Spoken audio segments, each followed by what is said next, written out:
Guys, we are back after the Four Nations. What an incredible tournament, but the focus now shifts back to the NHL. We are in week 19, which means playoffs are just around the corner. And if you're fighting for a playoff spot, you definitely need to be maximizing your weeks on a weekly basis in order to jump up in the standings and either fight for a playoff spot or play for a more easier matchup in the first round of playoffs. This is why these videos are going to be so crucial moving forward in the next couple weeks, especially with NHL trade deadline around the corner as well, and a lot of fantasy hockey trade deadlines around the corner. So be sure to stay tuned. These are your best streamers for week 19 of fantasy hockey.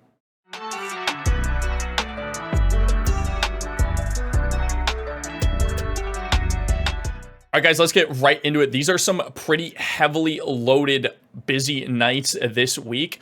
Very typical out of the NHL. Tuesday, Thursday, Saturdays are these incredibly busy nights. So we definitely want to be targeting some key teams that have a lot of off nights, which are the Kings, the Wild, and the Jets. There's also a handful of teams that get 4 games this week with one off night, which again are pretty solid streaming options if you do need to pick somebody up for the weekend. You can't get to any of these main players that I recommend, but we do want to target the Kings where they have 4 games, 3 of which are off nights, and then the Wild and the Jets. The off nights, again, guys, are going to be the Monday, which is the 24th, the Wednesday, the 26th, the Friday, the 28th, and March 2nd, the Sunday. For your max schedule for this upcoming week, you can add either a King or a Jet on the Monday. This is going to get you 2 off nights on the Monday and the Wednesday. And then for Thursday, you can either add or drop an LA King for a Minnesota Wild. This is going to get you a total of 5 games and 4 off nights. Now, the Jets do also play on the Thursday. LA doesn't. So you could hold on to a Jets player and then pick somebody up from the Wild for the Friday and the Sunday 2 off nights.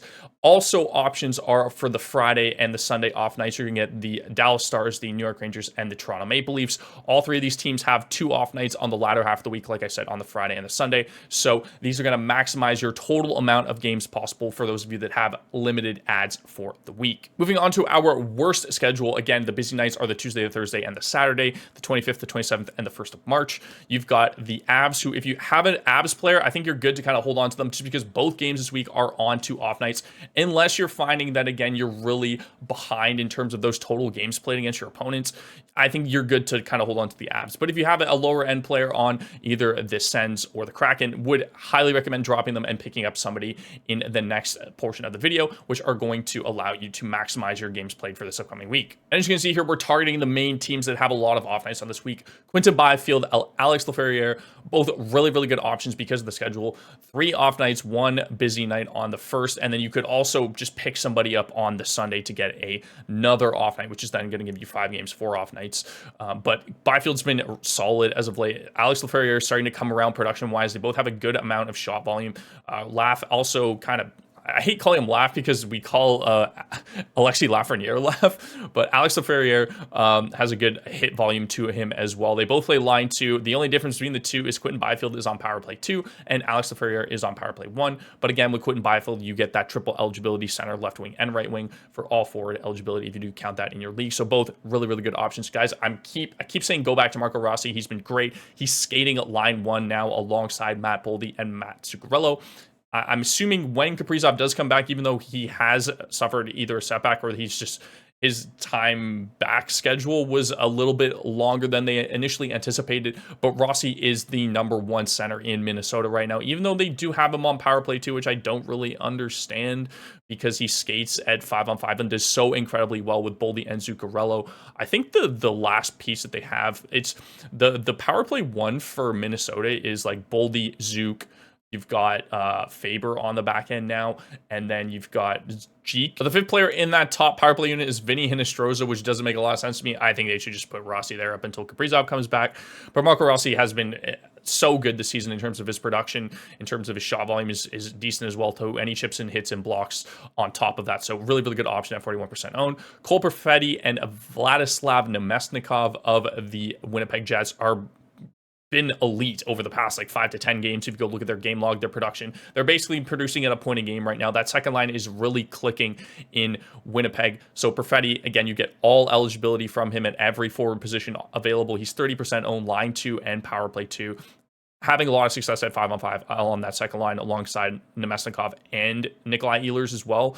You can't really get to Ehlers because of his ownership, but if you're looking for a really good deep option and a guy like Alex Ferrier isn't available for this week, highly recommend grabbing Nemesnikov. That second line has been producing really well lately in Winnipeg, and even though they're both on power play 2, they are both still very strong options for this upcoming week given the schedule. Moving on to our defensive options, guys, I warned you to add Drew Doughty before the Four Nations. He's back. He's skating top line on the power play and the top pair in LA. He's going to see a ton of minutes moving forward. Just had a 3-point game in his first game back from that Four Nations tournament.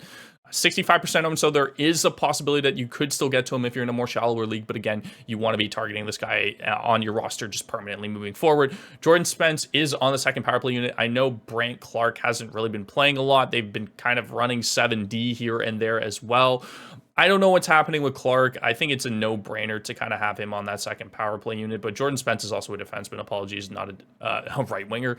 But Spence, again, is quarterbacking that second power play unit at only 1% owned. If you're looking for somebody in a deep league, you can definitely add him given the schedule, but don't hold your breath. He doesn't really do too much outside of, a couple shots and a couple blocks potentially.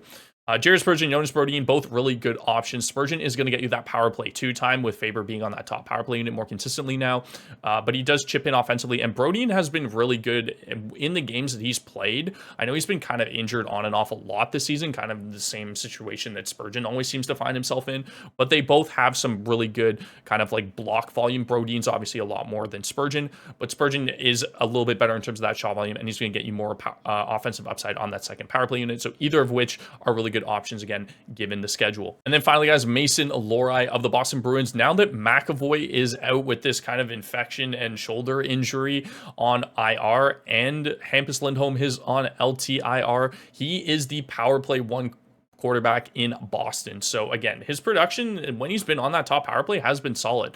And I think, given his peripherals, like he's chipping in stats here and there, so he gets you a half decent floor as well. He doesn't really play a ton of minutes, but with these 2 injuries, I'm anticipating that's going to go up. And I think he's a really good option just moving forward on your team. If you're in a deeper league, I highly recommend picking him up if he's going to be on that top power play unit. He will see some point totals start to go up here and there, just given exposure to some of that top power play. So highly recommend you add him as well if you're in a deeper league. And then finally, guys, the goaltending for this week, there isn't, believe it or not, a ton of back-to-backs given the way that the schedule is kind of formatted, where it's like super heavy on Tuesday, Thursday, Saturday, so there aren't really a lot of teams that play a ton of back-to-backs, but Arthur Silovs is back in the lineup with Demko going to IR and that injury that just happened. So again, we want to target really bad teams. The Anaheim Ducks, the Vancouver Canucks will get a back-to-back against them, and he's 2% owned, so he should be a good option. David Riddick, again, LA is a really strong defensive team, and they're going against St. Louis, who is a kind of like mid-table, kind of lower table team. So against a back-to-back, you should get a start against St. Louis there. And then Jonas Korpisalo, again, we want to target really bad teams. We know Pittsburgh is really bad, but I wouldn't be surprised if they play Swayman just because he hasn't been his normal self this season. On the first against Pittsburgh, just to kind of give him that win, hopefully, and then they give the back-to-back to Korpisalo against Minnesota on the second. So just keep an eye on that. But either way, like I still think he's a good option if you get him against Pittsburgh. And then Eric Comrie, the Jets are a solid team. We know that they're really good this season, and back-to-back against Nashville, who's been atrociously bad. This screams trap game all over the place, but I'm still confident in picking Eric Comrie and the Jets coming out on top for getting you guys a win there. That's going to do for this video. Thank you so much for watching, guys. Hit that like and subscribe button. We've got a ton of content coming your guys' way just with fantasy playoffs right around the corner. Definitely be sure to join our Discord if you have any questions around anything fantasy hockey related. It's a very active platform with a ton of people asking questions about things like playoffs and trades, with trade deadline coming up. There's a lot going on right now. So if we can't, get out videos as quickly as you guys want and you guys need immediate answers on things, definitely be sure to check out our Discord. The link will be in the description.